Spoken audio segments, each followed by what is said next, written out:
মারিয়া বলেন তো, প্রিয় নবী সাল্লাল্লাহু আলাইহি ওয়াসাল্লাম দুনিয়ার আসক্তি থেকে বাঁচার জন্যে কোন জিনিসকে বেশি বেশি স্মরণ করতে বলেছেন?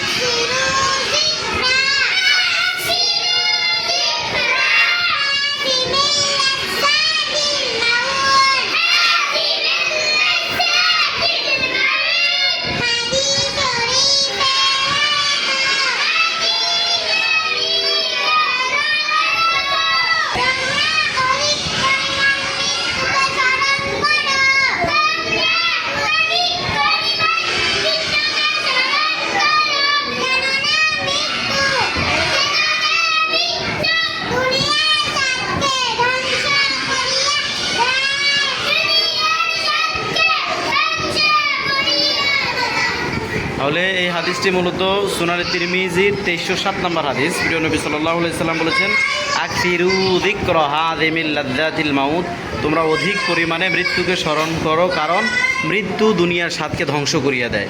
দুনিয়ার প্রতি যে আমাদের আসক্তি বা দুনিয়ার প্রতি যে আমাদের লোভ লালসা, এইটা থেকে বের হয়ে আসার জন্য বেশি বেশি মৃত্যুর শরণাপন্ন হতে হবে, মৃত্যুকে স্মরণ করতে হবে, পরকালকে বেশি বেশি আমাদের স্মরণ রাখতে হবে। তাহলে আল্লাহ চাহে তো আমরা দুনিয়ার প্রতি যে আসক্তি সেটা অনেকটা আমাদের কমে আসবে ইনশাআল্লাহ।